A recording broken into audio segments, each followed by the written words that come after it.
Ready to ditch the rule book and really shake things up. I'm game if you are. What kind of trouble are we getting into today? Today's deep dive is all about embracing the unconventional. We're tackling Baruch Spinoza's Ethics, a philosophical masterpiece that's about as far from a how to be a good person manual as you can get. Oh yeah, Spinoza was not afraid to stir the pot. Let's just say his ideas got him in some hot water back in the 17th century. And centuries later, his work still has this way of making you question everything you thought you knew about, well, existence. It can be a wild ride. Which is why I'm glad you're here to help us navigate. So before we get too far, give us a little background. What exactly is ethics, and why does it have a reputation for being so intense? Well, first off, you gotta remember, Spinoza wasn't your typical philosopher kicking back in an armchair. This guy approached thought like a mathematician tackling a complex proof. Wait, hold on. Are you saying he wrote a philosophy book in the form of geometric equations? Pretty much. He called it the geometric order, laying down definitions, axioms, propositions, then meticulously proving each point. It's dense, it's demanding, and honestly, it can feel a million miles away from anything we'd call ethics today. Which is where we come in, right? Helping to break it all down. Exactly. We're going to decode this philosophical labyrinth, show you why Spinoza's ideas are not only relevant, but surprisingly resonant in the modern world. All right, I'm ready to decode.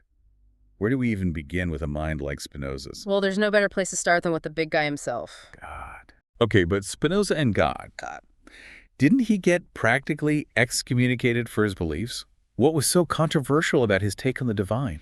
You see, back in the 17th century, religious authority was everything. And along comes Spinoza, this guy who decides to shake things up by saying that God is nature. Hold up. God is nature. Like trees and rocks and squirrels. The whole shebang, not some deity in the clouds, but the entire cosmos, a single infinite substance, everything that exists, part of this one unified reality. No wonder people were freaking out. He basically took that saying God is everywhere to a whole new cosmic level. Precisely. Spinoza completely erased the lines between the divine and the material world.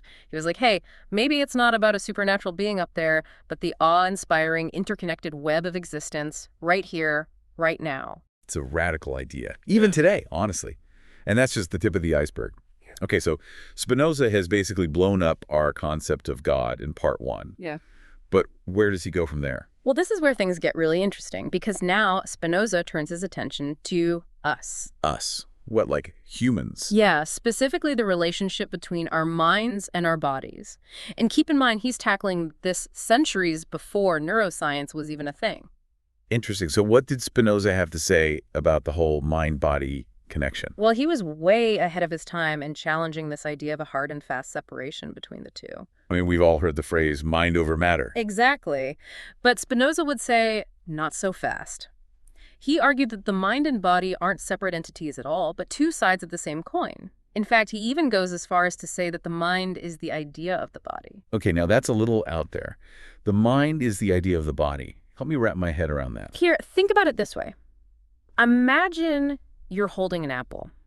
You see its redness, you feel its smoothness, maybe you even smell its sweetness. All those sensations, all those thoughts you're having about that apple, they're only happen because of your physical body interacting with it. Right, that makes sense. But where does the mind come in if all that is my body? See, for Spinoza, the mind is the part of us that perceives these interactions, that creates an idea of them. So your experience of the apple, the redness, the smoothness, the sweetness, all that sensory information, that's your mind at work, creating a kind of running commentary on everything your body is experiencing. Ah, okay. So it's not that my mind is off somewhere separate, dictating orders to my body. It's more like they're engaged in this constant intertwined dance. Exactly. And this idea, radical as it might seem, actually has some intriguing implications if you really think about it. For example, remember how we talked about Spinoza saying our bodies are capable of far more than we realize? You mean like how sometimes we react to things instinctively without even thinking? Yes. Like those gut feelings or intuitions we get. Spinoza might say those are actually your mind picking up on subtle physical cues, things you might not even be consciously aware of. Like that feeling you get when you meet someone new and you just instantly know something's off. Could that be Spinoza in action? Quite possibly. He might say your mind is picking up on really subtle cues in their body language, their tone of voice, maybe even their scent. All those things our bodies are constantly taking in. Wow, that's wild. and a little creepy if you think about it too much. But it also makes me wonder about those subconscious biases we hear so much about these days. Is Spinoza suggesting that our bodies play a role in those too? Absolutely. He'd say those biases aren't just floating around in some abstract mental space. They're intertwined with our physical experiences, our upbringing, the environments we've been exposed to. Our bodies have this deep, ingrained memory, and our minds, well, they form interpretations based on that. It really makes you question how much control we really have, right? I mean, if our minds and bodies are so connected, how much of what we think and do is actually a conscious choice? Now there's the million-dollar question. And lucky for us, Spinoza tackles it head-on when he digs into the idea of free will. But we're going to have to save that for next time. Last time, we left off with a bit of a cliffhanger, that whole idea of free will, and Spinoza's pretty radical take on it. Right, well, buckle up, because this is where things get really meta. Okay, hit me with it. How much free will do we actually have, according to Spinoza? Well, he didn't really mince words. He argued that we might not be as free as we think. You're saying we're just along for the ride? That's a little disheartening. It's not quite that bleak. I mean, think about it. We experience making choices all the time, right? That feeling of agency is a real part of being human. But Spinoza would say even those choices, that sense of free will, are shaped by factors we might not even be aware of. Okay, so walk me through this. What kind of factors? Well, for Spinoza, it all goes back to that interconnected web of existence. He'd say our actions are part of this grand unfolding order determined by an endless chain of causes and effects. Okay, so how does that work in real life? Give me an example. Let's say you're craving a big slice of chocolate cake. Who doesn't love chocolate cake? Exactly. But Spinoza might ask, where is that craving coming from? Is it really you making a free choice? Or is it a product of, say, your genes, your upbringing, maybe even that delicious-looking cake commercial you saw last night? All these unseen forces influencing your desire.